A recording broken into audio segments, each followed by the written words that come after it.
Nama teman-teman. Sebentar. CNN. CNN udah?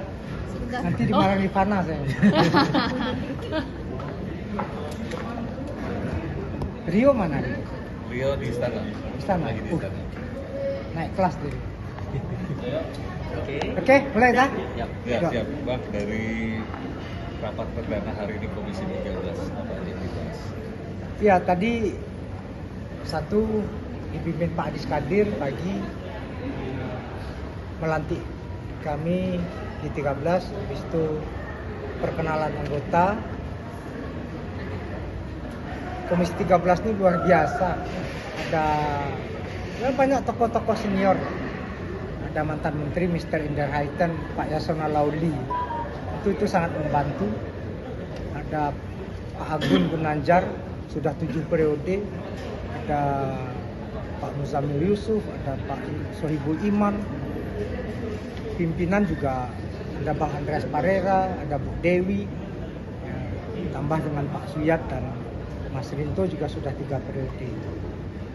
Ini tadi kita ta'aruf, habis itu sekaligus rapat pimpinan. Sementara kita ruangannya di Pansus B di atas.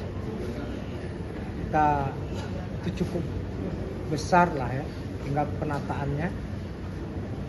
Yang ketiga, minggu depan kita akan undang mitra.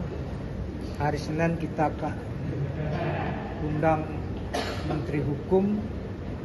Habis itu setelah Menteri Hukum, Menteri HAM.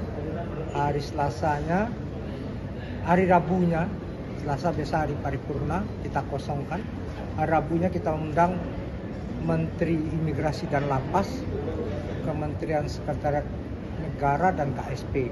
Itu sela-sela semua. Sehari itu ada 3 pertemuan.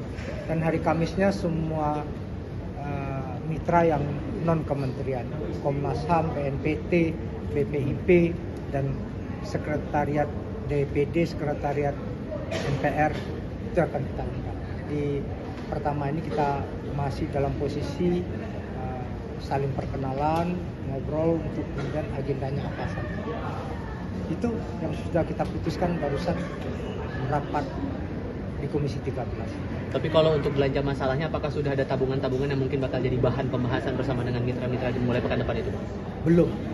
Nanti kan baru perkenalan, toh mereka juga masih apa bahasanya ya? Proses institusionalisasi. Kementerian Hukum, Kementerian HAM masih, walaupun kemarin ada dirjennya, sekarang kan jadi kementerian. Imigrasi dan Lapas juga begitu. Tentu kita juga DPR, kalau DPR kan ya insya Allah kan ini kan banyak masalah di sini kan. Nah, itu kalau belanja masalahnya banyak di sini. Kita nanti tergantung dari pertemuan minggu depan lah, rapat kita dengan mereka. Kita lihat sejauh apa kesiapan teman-teman itu sendiri. Semoga kalau bisa berlari cepat kita akan langsung tancap gas, tapi ini kita sangat fleksibel saja untuk menunggu kesiapan teman-teman mitra tersebut.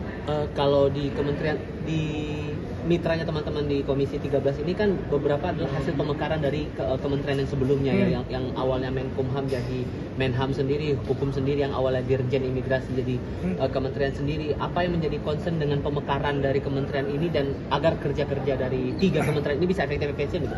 Ya, dengan dipecah tentu pendekatan yang semula integrated ini menjadi lebih spesifik. Kalau semakin spesifik itu pengawasan DPR, tugas DPR modern itu tugasnya kan pengawasan.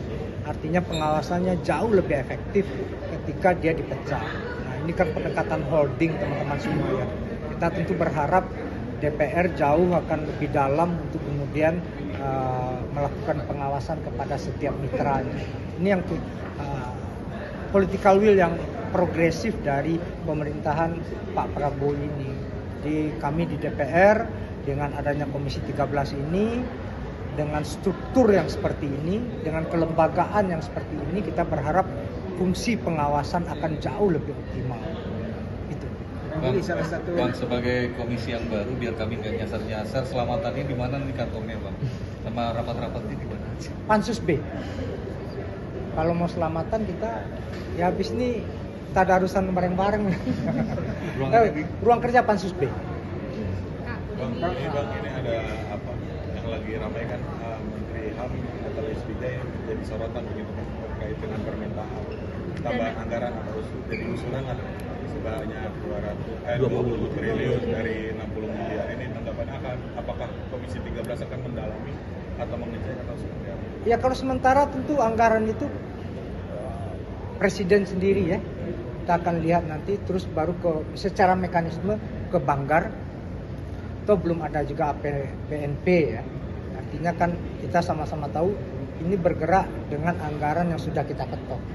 Ya tentu Pak Natalius punya pertimbangan, punya referensi sendiri. Kita tunggulah nanti apa yang kami juga belum merespon apa-apa karena 20 triliun itu konsiderannya apa saja, apa yang akan didalami, apa-apa saja yang mau beliau kerjakan. Tentu kita harus lihat, tapi setidaknya dengan dibentuknya Kementerian HAM, teman-teman semua, HAM menjadi spirit dari proses kita bernegara, itu yang paling penting. Fundamental right itu yang harus kita lihat kan bukan hanya masalah sipol ya, tapi juga ekosok. Kalau itu masuk sipol dan ekosok itu sangat worth it, 20T itu. Kenapa? Ya kalau dalam perspektif human right itu hak asasi manusia, makan siang gratis itu human right, hak fundamental. Perumahan itu human rights. Nah, maka kita lihat overlappingnya akan seperti apa. Pak, tapi Bang Willy, Anda melihat sebenarnya sampai 20T itu akan anggaran terbesar dari HAM itu apa? Ya, maka kita belum lihat apa-apa. Kita kan baru dengar wacana aja. Penilaian awal ada nggak kira-kira bisa di mapping atau dipetakan? Oh mungkin di sini nih anggaran sampai sebesar itu. Katanya menduga-duga itu pintu setan katanya kan. Saya nggak berani menduga-duga Pak. Nah, kami di DPR ini tugasnya kan melakukan itu secara lebih mendalam. Kita tunggu aja apa yang kemudian ya kan kadang-kadang juga ada apa ya, ada impresi mungkin dari beliau ya. Kita tunggu aja dan kita husnuzon saja apa yang akan menjadi kebutuhan beliau atau kementeriannya sudah ada sendiri. Dan tentu kita harus benar-benar melihat ya human rights itu spektrumnya luas sekali, sangat luas sekali. Nah tentu dia juga dibagi berdasarkan kementerian-kementerian yang ada. Pendidikan, kesehatan tuh ya hak dasar manusia. Berarti pekan depan Menteri HAM bakal ya, Menteri HAM kita akan undang hari Senin Pak. Untuk nanya soal Ya, itu juga. nanti kita tanya sama Pak. Akan jadi salah satu topik pembahasan. Ya bisa jadi kita tanya. Nanti titipan teman-teman kita tanya. Mungkin yang memungkinkan ya untuk di lebaran di 2025 ini untuk ada penambahan seperti besar. Kalau saya melihat belum ya. Kenapa APBNP belum akan dibahas? Kan anggaran sudah diketok Pak. Ya kan, ya itu tadi sekali lagi kita nggak bisa menduga-duga, kita cermati aja bersama-sama. Kita sesuai dengan kebutuhan apa. Top priority dari pemerintahan Prabowo ini kan ya Pak, ada satu hal makan siang bergizi atau makan yang bergizi itu kan juga besar Pak ya. Nah itu juga perspektifnya kalau kita lihat ya human rights. Apakah nanti dia mana yang overlapping, mana yang cross cutting, kita akan cermati bersama-sama. Dengan anggaran 62 miliar yang dipegang Kementerian HAM ini, menurut Abang baiknya gimana? Karena kan ini kementerian masih baru. 62 miliar masih kan? Ya, prioritas apa yang harus dipertimbangkan dulu di kementerian baru ini? Apakah masalah SDM-nya kah, masalah sistemnya kah, organisasi atau apa begitu? Biar ini dana yang ada sekarang efektif efisien begitu. Kalau kami melihat yang paling penting adalah proses institusionalisasi, itu yang paling mendesak. Kenapa?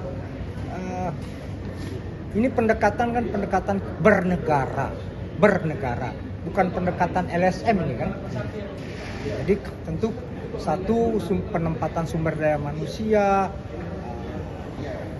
bagaimana pengorganisasian lembaga itu menjadi sangat penting.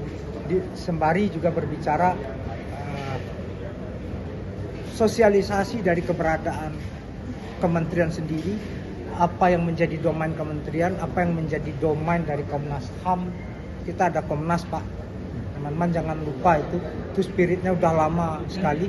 Apa yang kemudian menjadi domain dari dari Kementerian Hak Asasi Manusia ini, dan apa yang menjadi domain dari Komnas HAM. Jadi kita bisa nanti hari Senin akan cermati itu biar kemudian masing-masing bisa optimal dan tidak tumpang tindih satu dan lain. Pak Willy, ini dikit, di periode lalu itu kan ramai juga soal RUU perampasan aset akan dibahas. Kalau di periode lalu kemungkinan akan di Komisi 3, apakah di periode ini kemungkinan akan dipindah ke 13 atau tetap di 3 atau dibalik pembahasannya? Kita akan koordinasi itu sama, kalau yang menjadi perwakilan dari yang membahas legislasi dari pemerintah kan Menteri Hukum. Nanti kita akan coba discuss dengan Menteri Hukum, dan juga Sesnek kan juga di Komisi 13. Kita akan bahas. Tapi kalau teman-teman tahu kan sejauh ini yang menjadi tanggung jawab, yang menjadi porsi dari komisi itu cuma 2 undang-undang per tahun.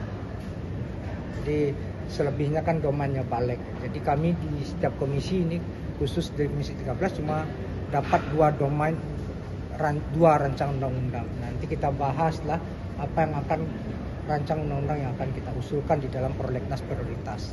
Akan didorong lagi nggak sih Bang untuk dibahas lagi nih di periode ini untuk RUU perampasan aset? Kita belum bahas itu di Rapim tadi, tapi kita akan bahas itu dengan mitra. Jadi biar kemudian sama-sama memiliki tone yang sama, frekuensi yang sama, kebutuhan kerja yang sama. Jadi nggak bisa bertepuk sebelah tangan. Insya Allah minggu depan kita akan pastikan. Oke, cukup. Oke. Makasih.